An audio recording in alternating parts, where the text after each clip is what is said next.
독성이라고 하면 목숨이 위험한 상황이 상상되시나요? 하지만 독성이라고 해서 목숨에 위협되는 수준을 말하는 게 아닙니다. 가렵거나 구토, 설사 등도 포함이 되죠.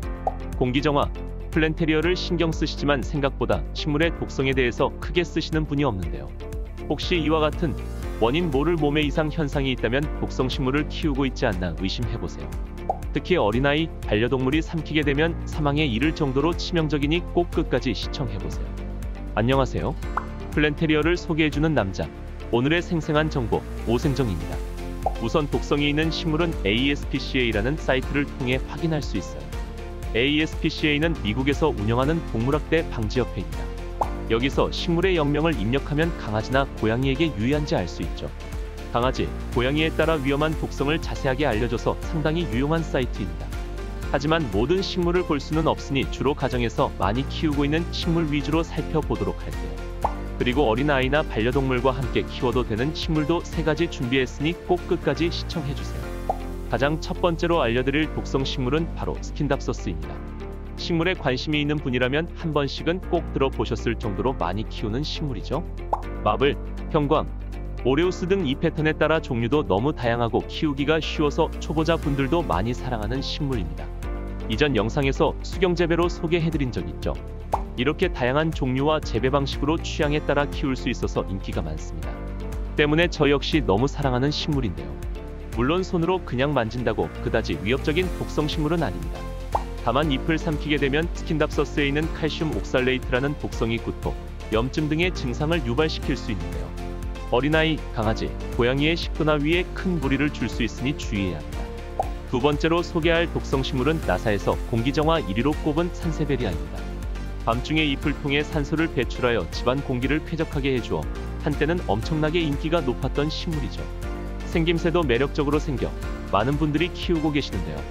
하지만 산세베리아에 있는 사포닌이라는 물질은 강아지, 고양이, 어린아이들의 위장기관을 자극하게 되어 매우 유해합니다.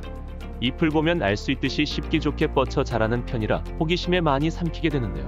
보통 삼키게 되면 설사나 구토를 유발할 수 있습니다. 더 심하면 신경 증상이 나타나 동공 확장에 이를 수 있기 때문에 반드시 조심해야 하는 독성 식물입니다. 세 번째로 소개할 독성 식물은 금전수입니다. 우리나라에서 돈나무로 불려 신장개업 등 가게 축하 선물로 많이 하는 편인데요. 제가 이전 영상에서 키우기 좋은 식물로 추천드린 적이 있을 정도로 키우기가 쉬운 특징을 가지고 있습니다. 다만 금전수는 스킨답서스와 더불어 천남성과에 속하기 때문에 반려동물에게 매우 유해한 독성이 있는데요. 만일 어린아이나 강아지, 고양이가 천남성과 식물을 씹어 삼켰다면 반드시 병원으로 바로 가셔야 합니다. 천남성과는 마비 증상을 일으키기 때문에 주의해서 집안에 들여놔 주세요. 마지막으로 소개해드릴 네 번째는 이국적인 잎 형태가 매력있는 몬스테라입니다. 키우기도 쉬울 뿐더러 생김새도 화려해 많은 분들이 집안에 두고 키우시고 계시죠.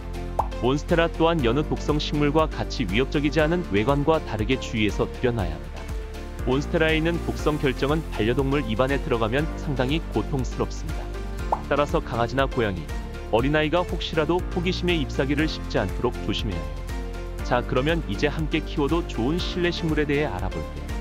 아기자기하고 예쁜 외관은 물론 공기정화에 도움이 되어 실내에 안심하고 두기 좋은 식물들입니다. 첫 번째로 소개할 식물은 바로 보스턴 고사리입니다.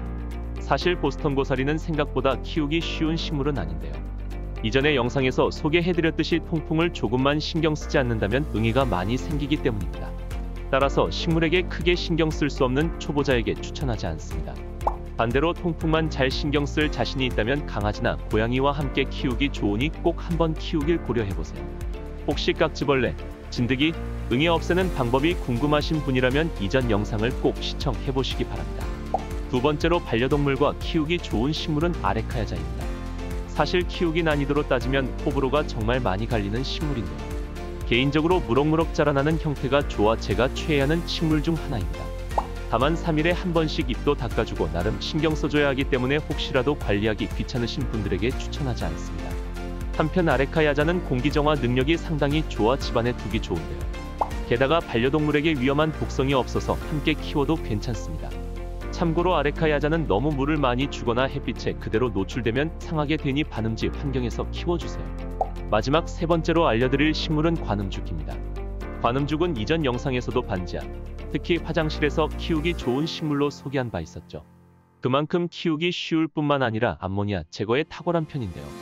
그래서 화장실 같은 곳에 두어 특유의 나쁜 냄새를 제거해주는 역할을 해준답니다. 물도 적당히 주면 되고 음지에서도 잘 자라기 때문에 반려동물과 함께 키워도 좋은 식물이죠. 여기까지 반려동물에게 위험한 독성식물과 함께 키우기 좋은 식물에 대해 알아보았는데요. 이게 독성이 소량만 있는 식물이라 삼키지만 않는다면 크게 문제되지 않습니다. 하지만 주위에서 나쁠 건 없으니 격리해서 키우시거나 삼키지 않게 조심만 해준다면 충분히 함께 키울 수 있습니다. 다음 시간에는 더욱 유용한 정보로 찾아뵙도록 할게요. 좋아요와 구독, 알람 설정까지 잊지 말아주세요.